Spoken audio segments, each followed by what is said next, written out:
Now, I have actually already been talking about Newton's first law for weeks, right? Because we've talked about this idea of you not needing a force for objects to stay in motion. Every morning of your lives and of your parents' lives and your ancestors' lives, going back to tiny little single-celled organisms, the sun has risen in the east and set in the west. And that will continue to happen now and forever because the Earth is spinning on its axis. And that's what causes that sensation of us perceiving the sun rising and setting. Really, it's just us turning. So the Earth is going to continue to turn. There is no hand that has to keep spinning it like a basketball on your finger. Right? It just keeps moving. It is an object in motion, and it remains in motion. Yes? What do you think would happen if we stop spinning? If we stop spinning, well, if the Earth stops spinning, then you, Joaquin, are an object in motion. So objects in motion want to remain in motion. And objects at rest want to remain at rest until an unbalanced force is applied. Yeah. So, in fact, you should all write this down because that is Newton's first law, also known as the law of inertia. And it says, an object in motion will remain in motion, and an object at rest will remain at rest until an unbalanced force is applied. So, right now, you are an object in motion. You are spinning along with the Earth. If somehow the Earth were to stop spinning, first of all, it's important to note the forces involved in making the Earth stop spinning would probably be a bad thing.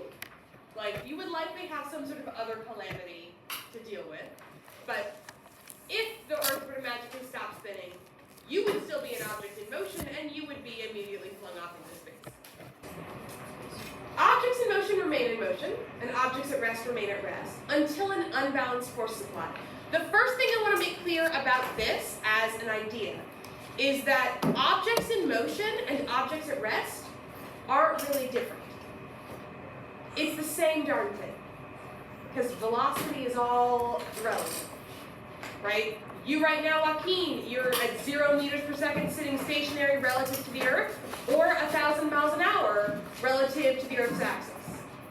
And if we made our frame of reference the sun, you'd be going even faster. If we made our frame of reference the black hole at the center of our galaxy, you'd be going even faster. So in my experience, people are very okay with the idea that, like, hey, if I set my water bottle down on the table, it's not going to walk off, right? It's going to stay where it is. This object at rest will remain at rest until there's an unbalanced force applied to it. People are less okay with the idea that objects in motion will keep moving forever. And the reason why people don't like that idea is because in your lifetime experience, I see your hand, I'll come to you in just a moment. In your life experience, you almost never actually have a time when you see an object moving and there's no forces acting on it. Usually, you roll a ball across the ground, there's air resistance slowing it down, there's friction slowing it down, there's all these unbalanced forces that cause it to come to a stop. That makes people think that you need to keep pushing something to keep it moving. But really, all you're doing when you continue to nudge that ball along is you're overcoming, you're balancing out that force of friction to allow it to keep moving so friction doesn't slow it down. If there were no friction in the first place, you keep going. Who here has ever gone ice skating? All right, my first time ice skating, I had the lovely experience of okay, first you figure out how to go forwards without falling over. And then once I did that, it was like, well, okay, I guess I'm moving across this ice skating rink now. It's time to simply wait until I hit something, because I'm not slowing down. Right? You keep moving, because it's a very low friction environment. There's less of a force to slow you down until I hit the opposite wall. And that opposite wall gives me the force that slows me down or brings me to a stop. So when you're moving, you keep moving. You had a question. Well, before, I was wondering before, because you said that there's motion, objects in motion and objects at rest are the same thing. So are you saying that Newton's law is irrelevant? What Newton's law says is that objects in motion remain in motion. Objects at rest remain at rest. Both those statements are saying, hey, things keep doing what they're doing. right? There's people usually are like, yeah, I believe you when you say objects at rest remain at rest, but I don't believe you when you say objects in motion remain in motion. Like in people's hearts, one of those things feels really intuitive. One of them feels very like, what do you mean? I'm not sure I believe.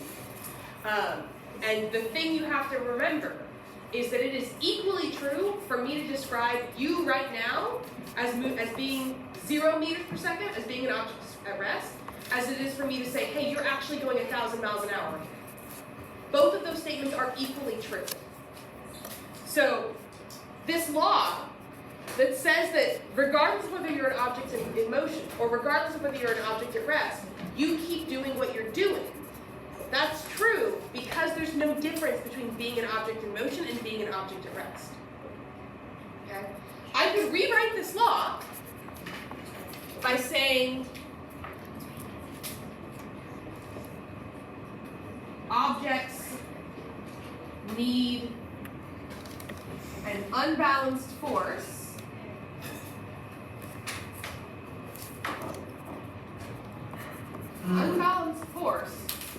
to accelerate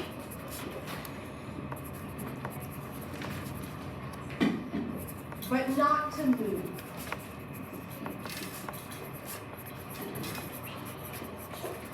You need an unbalanced force to accelerate, to change your motion. You do not need an unbalanced force to be in motion, only to change your motion. Now I keep using this term unbalanced force, and I want to clarify what that means. A force is a push or a pull on an object that could make it accelerate. But just like a game of tug of war, if two people are pulling on that rope and they're pulling equally strong, the rope doesn't go anywhere. Forces can cancel each other out. There's no difference between a rope that no one's pulling on and a rope that two people are pulling on equally strong, right? The forces cancel out. Right now, gravity is pulling down on me. I have a weight. Remember, weight is another term for the force of gravity. Sorry, for the force of gravity pulling down on me. But I'm not falling, even though there's a force pulling me down. What's stopping me from falling right now? The ground is stopping me from falling. There is a balanced force that is actually canceling out gravity. We call it the normal force because it's something that's just like such a normal, everyday part of your life. If we want to get technical about it, it's because, I'm made of atoms and molecules. Those atoms and molecules have electrons. Those electrons have a negative charge. The floor is also made out of molecules, which are made of atoms, which have electrons, and those electrons have a negative charge. And the electrons in the floor repel the electrons in me and push away from each other, just like my floating globe doesn't fall because there's magnetism holding it in place. So here, there's like literally a force of magnetism that keeps me from falling through the floor. And that's why, your binders and things don't drop through the table, even though atoms are actually mostly empty space. That would be right? so close. So, right now, y'all probably look at objects and you see an object and you go, oh, is it moving or is it not moving? And that's oftentimes how people start out thinking about motion. I want us to shift our perspectives. Instead of looking at an object and saying, is it moving or is it not moving? Ask yourself instead, is it accelerating or is it moving at a constant velocity? And that constant velocity could be 0. And that counts as a constant velocity. If it is accelerating, speeding up, slowing down, or changing direction, if it's accelerating, then you know that there must be unbalanced forces acting on it. If it's moving at a constant velocity, which includes a velocity of 0 meters per second, then the forces acting on it are balanced. So right now, I'm not accelerating. It means the forces acting on me are balanced. The same amount of force that's pulling me down is being pushed up on me by the ground. So I've got balanced forces. This globe, it's not accelerating, so it's got balanced forces. Gravity pulling it down is being counterbalanced by magnetism pulling it up. Yes, Nigel? What would happen, so we say a car's accelerating to 60 miles per hour, can you add that on to how fast it's moving around the Earth? Alright, so when you solve a physics problem, you want to pick a frame of reference and be like, we'll pretend that this thing is stationary. So probably in that example you picked the road underneath the car, you'd say, alright, we're just going to pretend the road's not moving. We'll pretend that the earth is perfectly still. And we'll solve this problem with that in mind. Because what we care about is really acceleration, not like total velocity. Because your velocity could be one of dozens of different numbers depending on what. I mean, really, there's an infinite number of possible options for what I could describe your velocity as, depending on what my frame of reference is. All right. So, objects need an unbalanced force to accelerate, but not to move. I want to take some time and recontextualize some of the work we've already done in this idea. We have talked about terminal velocity. This idea that objects are falling, right? As they fall, they accelerate because gravity is a force that's unbalanced on them. It's making them speed up, right? But at the same time, the faster an object goes, the stronger air resistance gets, the force of air resistance. And eventually, an object is moving so fast that the force of air resistance pushing up on that object is exactly equal to the force of gravity pulling it down. And at that moment, the forces become balanced. Gravity and air resistance exactly cancel each other out. When gravity and air resistance cancel each other out, then this object is an object in motion and it remains in motion, but it doesn't accelerate. It's just moving at a constant speed. That's why we call it terminal velocity. It's like the speed limit of this falling object, right? It can't go any faster. Well, you can't go faster than the speed limit. Well, okay, fair. A lot of people go faster. A fair point. It's a bad analogy. Bear with me.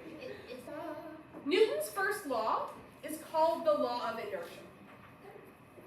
Inertia is this tendency that objects have to keep doing whatever the heck it is that they are already doing. So that's inertia. So an object's tendency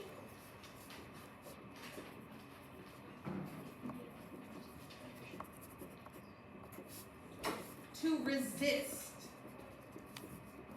acceleration.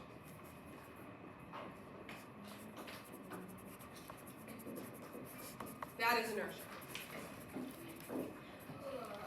Now, inertia is a property of matter. And that means that the more matter something is made of, the more mass it has, the more inertia it has. So more mass means more inertia.